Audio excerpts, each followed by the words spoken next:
민수기 34장 1에서 29절 말씀입니다. 여호와께서 모세에게 말씀하여 이르시되 너는 이스라엘 자손에게 명령하여 그들에게 이르라. 너희가 가나안 땅에 들어가는 때에 그 땅은 너희의 기업이 되리니 곧 가나안 사방 지경이라. 너희 남쪽은 에돔 곁에 접근한 신광야니 너희의 남쪽 경계는 동쪽으로 염해 끝에서 시작하여 돌아서 아그라빔 언덕 남쪽에 이르고 신을 지나 가데스 바네아 남쪽에 이르고 또 하사라다를 지나 아스몬에 이르고 아스몬에서 돌아서 애굽 시내를 지나 바다까지 이르느니라.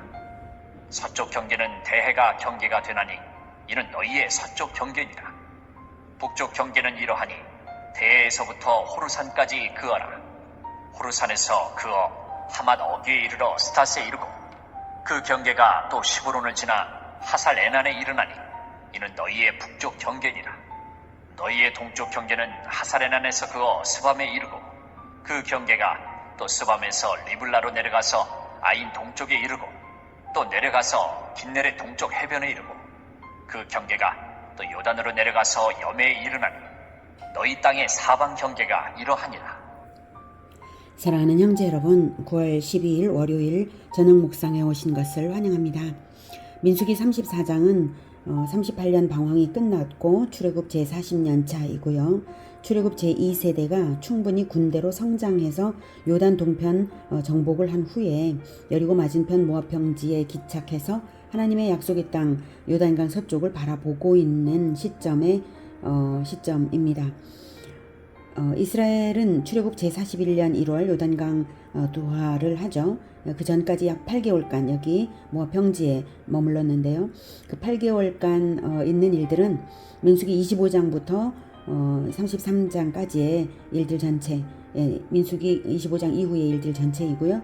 또 바알볼의 우상 그 내용들을 살펴볼 때 바알볼의 우상 숭배 사건으로 24,000명이 연명해 죽었고, 그 다음 제2차 인구조사, 그 다음 슬로보앗의 딸들로 인해 땅 분배 규례를 조정했고, 절기 제물에 대한 규례를 가르치셨고, 가정의 질서를 세우고 미디안 전쟁을 명령하여서 승리하게 하셨고, 가나안 동쪽 지파들을 지정하셨죠. 신명기 설교와 모세의 후계자 여호수아 임명도 여기서 이 기간에 된 것입니다. 이 8개월 기간에요. 민수기 33장에서 하나님은 이스라엘에게 요단강 서쪽 가나안 땅을 주셨다고 선언하시면서 점령 명령을 하셨습니다.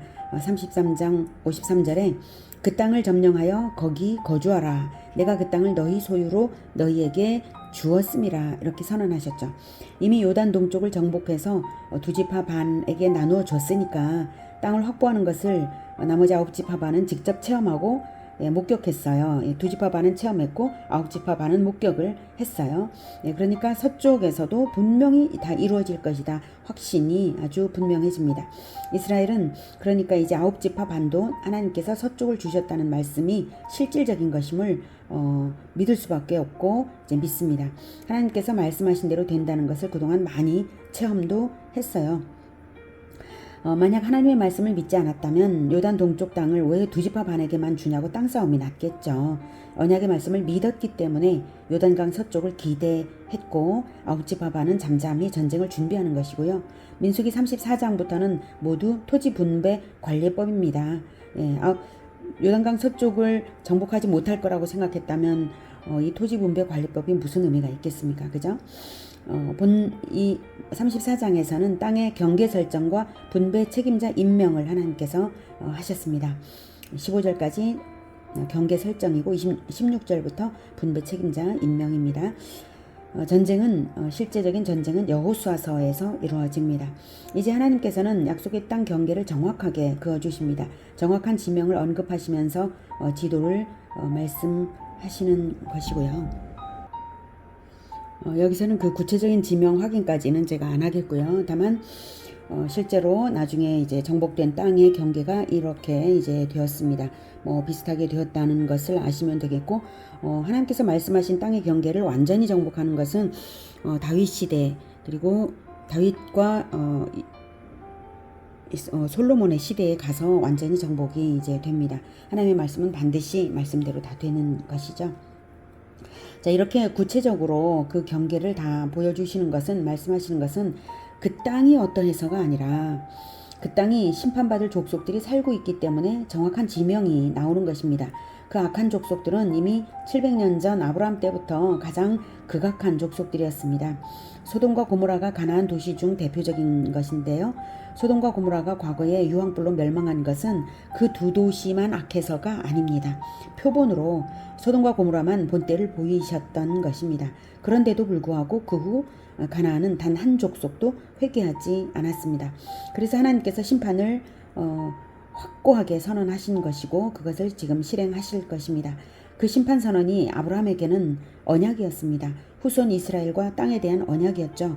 아브라함의 후손 족속을 심판전의 대리자로 지명하여 부르신 것입니다. 창세기 15장 보면 그것이 구체적으로 어느 족속들이었는지까지 구체적으로 말씀을 하시죠.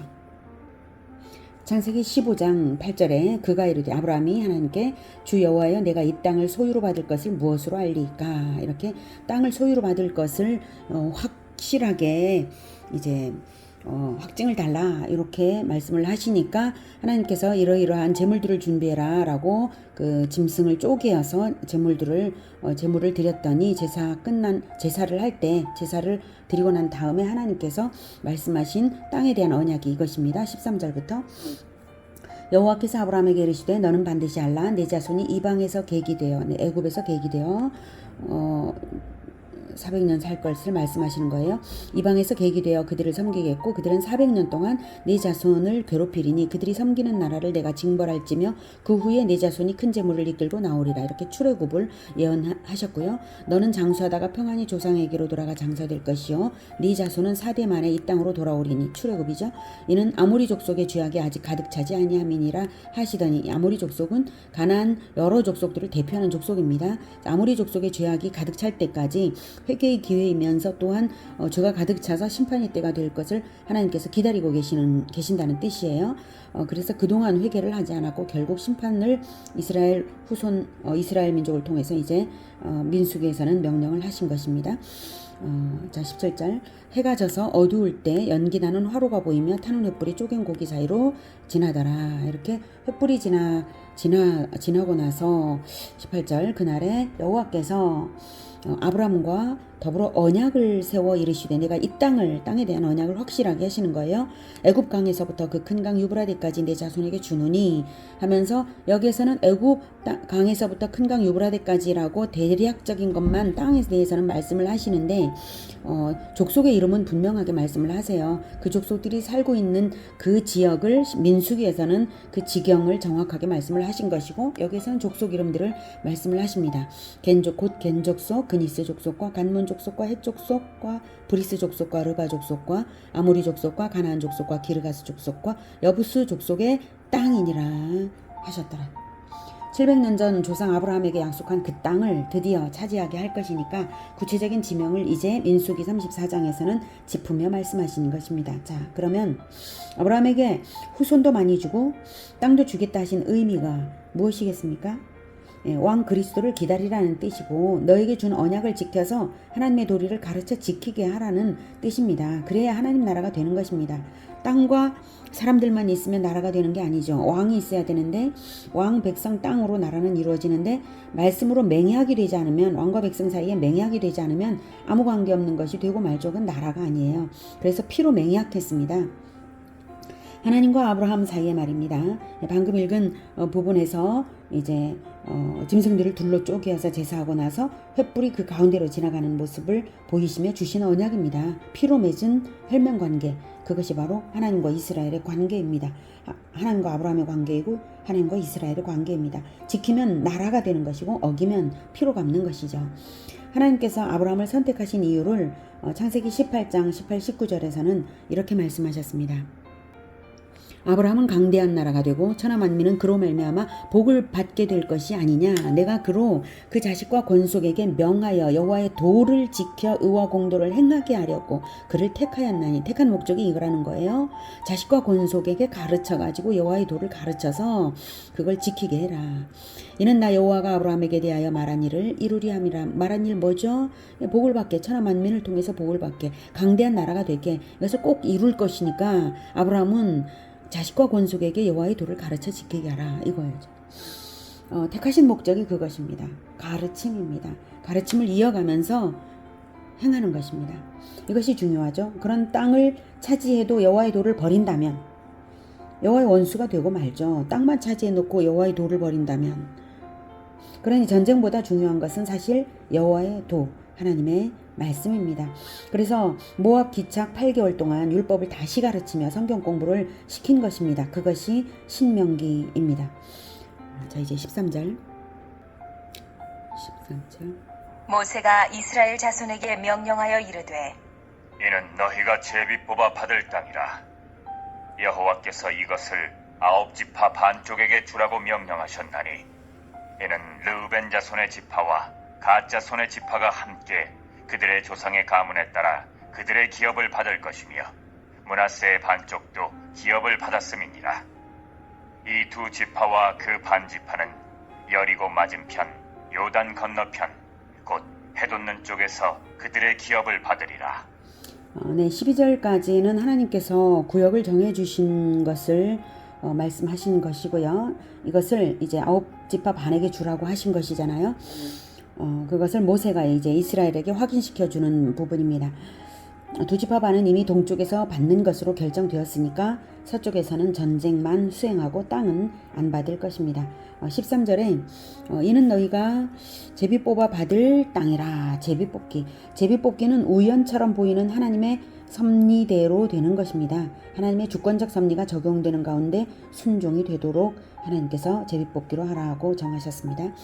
9지파 반쪽에게 주라고 이 2지파 반이 요구한 것을 이미 수락하신 것이 분명하니까 9지파 반쪽에게 이 요단 서쪽을 주라라고 하신 것이죠. 그래서 동쪽, 요단 동쪽 2지파 반에 대한 것도 이미 수락하신 것이고, 동쪽은 이때 영토 분할을 이미 했음을 이제 알게 합니다. 서편의 영토를 눈에 선명하게 하나님께서는 제시하심으로써 정복에 대한 믿음을 굳건하게 하고 계십니다. 천국의 영토는 인간이 독자적으로 만들거나 또 정한 것이 아닙니다. 전적으로 하나님의 주권에 의한 것임을 알게 하시는 부분입니다. 그 과정에 인간의 실천을 사용하시는 것이고요. 700년 전 약속이 실제로 이제 이루어지는데요.